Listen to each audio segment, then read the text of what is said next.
Goedendag dames en heren, even een update weer in het Nederlands.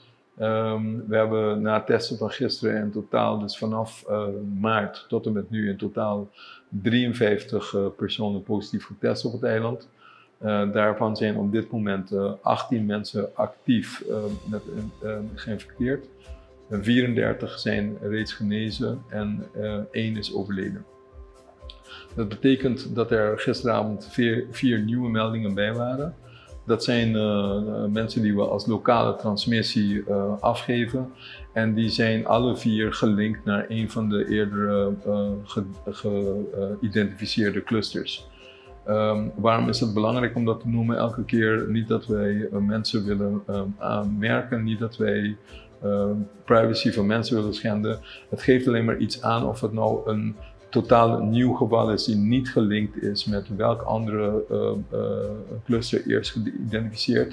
En het geeft iets aan van hoe ver verspreid het op het eiland is, dan wel dat het komt door mensen die wij reeds in het vizier hebben. En dat contacten zijn van mensen die wij reeds weten dat ze positief zijn. Dat de verspreiding daarmee een beetje begrepen kan worden en hoe die transmissie verloopt. En dat het niet van elders ook nog erbij komt, want dat geeft aan van hoe wijd verspreid het is op het eiland. Dus vandaar dat ik het elke keer bij benoem en niet gaat om iemand zijn privacy te schenden. Dus dat is even van belang. Het tweede wat ik u wilde melden vandaag is, hebben we voor het eerst uitgeprobeerd onze teststraat.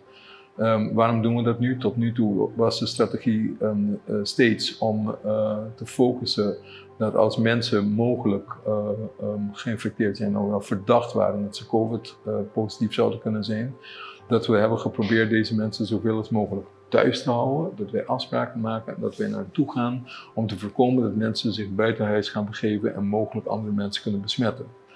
Dat kan zolang wij inderdaad met elkaar samen de transmissie lokaal laag hebben gehouden. En dat hebben we met elkaar gedaan, maandenlang.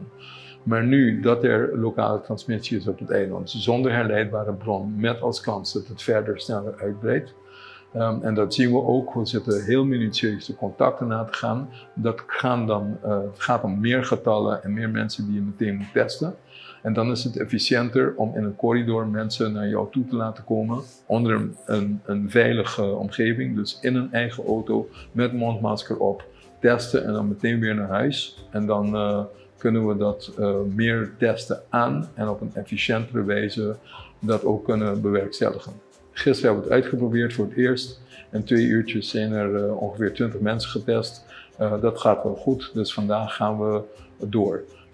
De dienst communicatie en voorlichting van de overheid heeft daar ook beelden van gemaakt waarbij niks aan de mensen die zijn komen testen meer te herleiden is. Dat ten behoeve van de algemene pers, zodat ze daar mensen een beeld van hebben. Maar het is niet de bedoeling dat mensen binnensluipen, over de muren heen springen om toch zelf foto's te maken.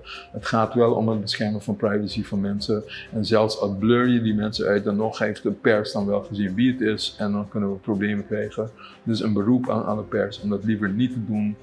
Laat ons dan die beelden zelf voor u geven. Dat over die teststraat. Dus daar gaan we mee beginnen en dan bereiken we meer mensen. Nogmaals, ik herinner u aan wat ik al eerder zei. Een van de belangrijkste pijlers, er zijn 3 pijlers waarom wij moeten focussen en proberen de uitbraak zoveel mogelijk te mitigeren. En dat is detecteren, isoleren, contact tracing. En dat is precies wat we aan het doen zijn en daarom is dit van belang. Het derde, en voorlopig dan hou ik het daarbij voor vandaag. Ik moet u melden en ik weet dat mensen misschien daar boos om gaan worden. Dat hoeft helemaal niet. Niet omdat ik zo belangrijk ben, maar misschien omdat mijn gezicht nu herkenbaar is dat degene is die altijd met u praat. Ik ga om privéredenen moet ik een paar dagen weg. Het heeft niks te maken met mijn gezondheid, het heeft wel te maken met familie. Ik moet weg, dat is ook een commitment die ik heb. Ik zal zondag weggaan, ik blijf tot de 4e weg. Zelfs al ben ik er niet, u kunt erop gerust zijn, diezelfde team die u nooit ziet, maar dat zijn de mensen die keihard werken. Die blijven keihard werken, die blijven doen wat zij doen om het juist mogelijk te maken dat u mijn gezicht elke keer ziet op de televisie. Zij doen het harde werk, ik doe de blabla. Zij zijn veel belangrijker. Zij zijn er nog. Zij werken keihard en zij blijven keihard werken. Er zijn vervangers, andere mensen kunnen hier komen om te zien. Dr. Alcala, mevrouw Halabi.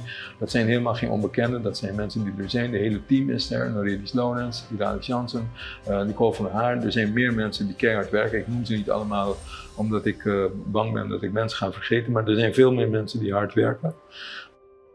Dus je kunt er gerust op zijn, het werk gaat gewoon door. Vanwege het feit dat het juist een klein team is, kunnen ze misschien niet elke dag of dagelijks of vaak hier zijn voor de televisie of bij de persconferentie, omdat het werk dat gebeurd moet door hun ook wel moet worden uitgevoerd. Als het hun niet lukt, dan zal ik vanuit het buitenland zelf de berichtgeving doen en wanneer ik terugkom, zal ik net als iedereen anders in quarantaine moeten gaan. En dat doe ik dan ook. Maar vanuit de quarantaineplaats zal ik u dan verder informeren en u op de hoogte houden daar waar het nodig is. Ik hoop u hiermee voldoende hebben geïnformeerd voor nu. En ik wens u een prettige dag. Tot ziens.